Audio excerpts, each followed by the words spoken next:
Hey guys, welcome. Another day, another case. Let's get right into it. Today we're talking about Brandon Swanson, who went missing at the young age of 19, and his disappearance is so interesting and just intriguing and crazy. This is also my first ever missing persons case. I do find them very interesting, but I also find them very just aggravating because you want to know what happened. You want answers for the family, the victim, and just to know what happened. Like it drives me nuts. I can't take it. So without further ado, let's talk about Brandon. Brandon was born January 30th, 1989 to his parents Brian and Annette. He would be born in Marshall, Minnesota, which was a very rural, very desolate suburban area. It was a farming community. Also, everyone was very tight-knit and kind of knew everyone's business, that type of thing. Brandon was the oldest of two. His younger sister, Jameen, was his pride and joy. He loved his younger sister. He always made sure that she was okay, that she was taken care of. He took his big brother role very serious, and he looked after his sister. Brandon was a very happy kid. He was very smart.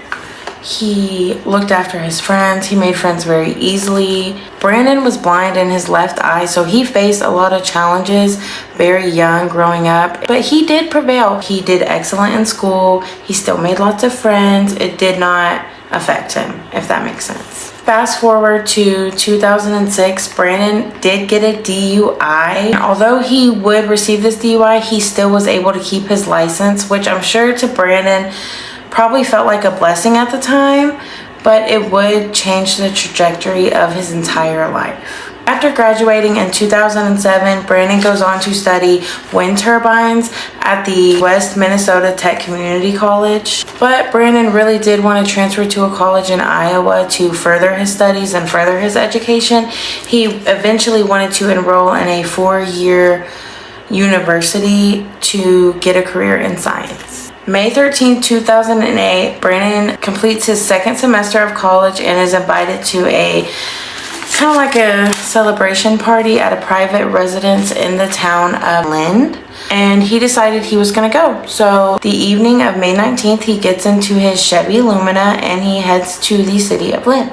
Also, Lind was only around 7 miles from his house, so it wasn't a super long drive. While Brandon's at this party, he's celebrating. You know, he just finished his second semester in college. He is having a few drinks, which some would say would not be a good idea, but nevertheless, he does indulge. He's celebrating. He's in good spirits. Around 10:30 to 11 p.m., Brandon would decide to leave the party he was at and travel to a different party at a different residence in Canby. So he would be making the drive from Lind to Canby.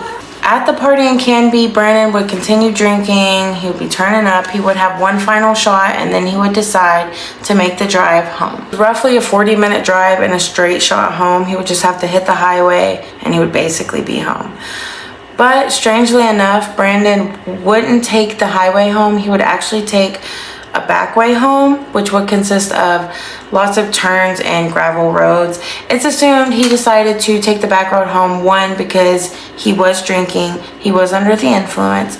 2, he's under the legal age, so like he's 19 years old, the legal limit is 21.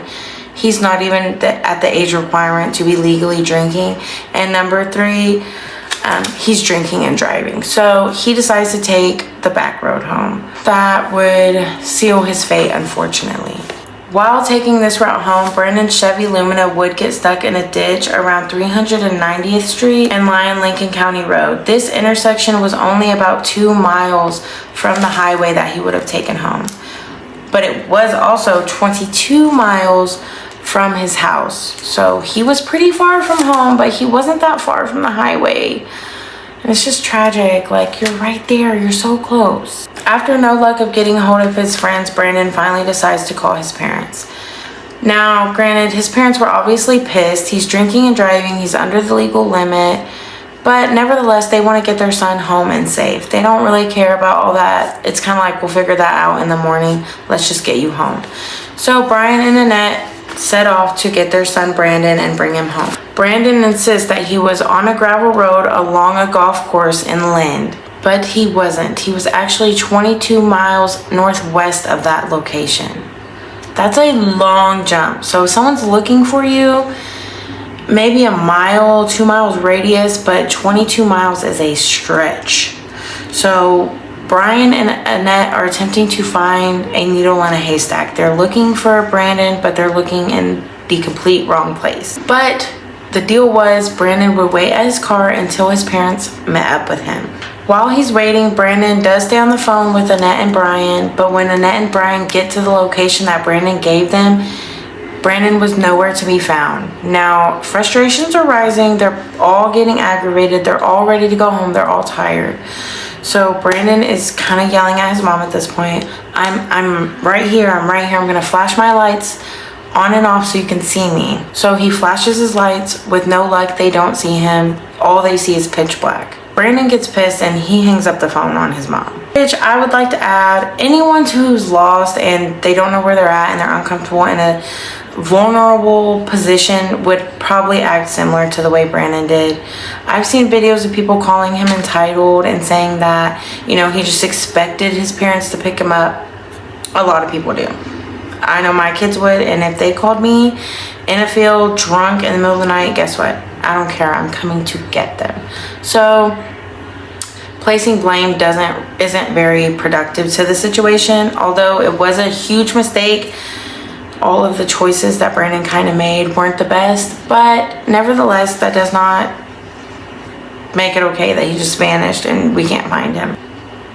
After Brandon hangs up on his mom, she immediately calls him back and they're trying to find him again. Brandon tells his mom that he sees lights ahead, like he sees lights in the near, and he's confident that it's Lynn's Tavern, a local bar, and he tells them, I'm just gonna go walk up there and wait in the parking lot until you guys come and get me. But Annette is tired. At this point, it's 2-something in the morning. She's ready to go home. She tells Brian, drop me off at home, go get Brandon, and I'll see you guys in the morning. So Brian does just that. He drops off Annette and he heads out to go get Brandon. At 2:23 a.m., Brandon and his dad would be connected on the phone again. So Brian's talking to Brandon. He's like, where are you?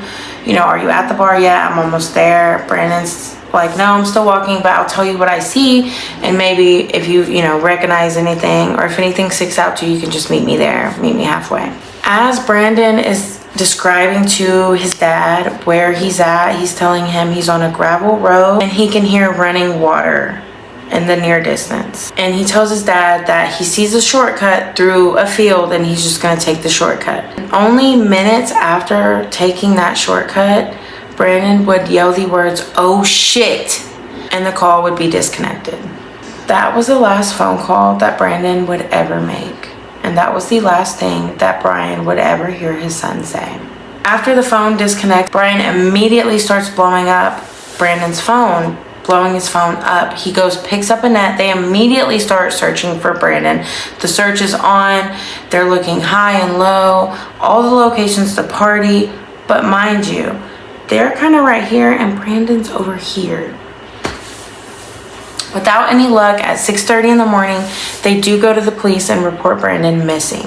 The police track Brandon's phone number to his last known location where the call was made, and they do find the car.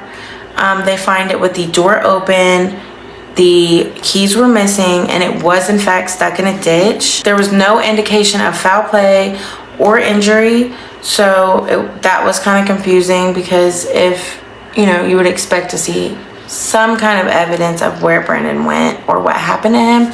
Nothing. With no luck of finding Brandon, they do bring in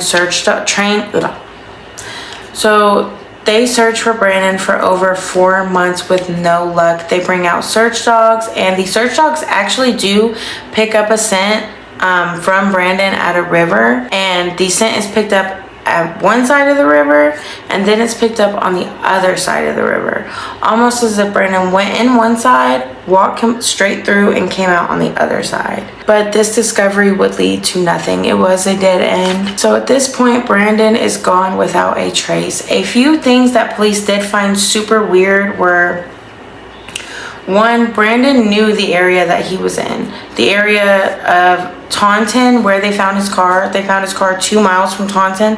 He did know that area pretty well. So even if he was drunk and it was dark, you would think all the walking he was doing, that he kind of would have figured out that he was 22 miles away. So that was very odd and suspicious. Number two, when the phone was disconnected and Brandon said, "Oh shit," and it hung up, it was purposely hung up. It wasn't disconnected. The call didn't drop. His phone didn't die. It was hung up. Number three, remember when I said that Brian immediately started blowing up Brandon's phone after it was disconnected? The calls were ringing all the way through. That indicates that Brandon's phone wasn't dead. It wasn't out of service. The calls were being ignored. Police found these things very suspicious and just all around strange. It confused them. To this day, Brandon has not been found. There are theories and things that people think could have happened to Brandon. Number one, people think that with him being drunk, he could have fallen into the river or went into the river to get to the other side, drowned and was washed away, or he just got washed away by the river. There's a few holes you can poke in that. Number one, personally, I think something would have washed up, or he would have washed up. They would have found something in the river eventually. He went missing in 2008. You know, it's 2025. So that could be the case. Theory number two is that he was met with foul play. That's the theory I think makes most sense. Brandon thought he was in Lind, but the area he was in was actually huge farmland and rows and rows of cornfields. So I think the lights that he thought were Lind's Tavern could have actually been someone's house lights. You know how they have those big bright lights some places do, like in rural areas. I think maybe it could have been someone's home, and the shortcut he thought he was taking was actually through someone's property, and maybe they thought he was, you know, trespassing. Who knows? That one makes the most sense to me. And then another theory is that he just wanted to start a new life. I don't think that one really makes any sense. He was about to enroll in a college in Iowa. He was celebrating his second semester. He would have, in my opinion, probably would have took his car. So, but yeah, Brandon has not been seen since. If you have any information on the case or you know anything, go to the bleep. Comment down below what you think happened to Brandon, what theory you think makes the most sense. It's a very sad case. I can only imagine if I was Brandon's parents and I was out looking for him, and then all of a sudden all I hear is, "Oh shit," and I cannot find my son. And then just to have a loved one who's missing and you don't know where they are, what happened to them, if they need justice. It's just all around sad. That's why I don't really like missing person cases, but I do think that they need more awareness, because the more that these cases are put out there, the better chance that people have of coming forward with information. So with all of that being said, that is the case of Brandon Swanson, who has been missing since 2008. If you enjoyed this video, give me a like, share, subscribe.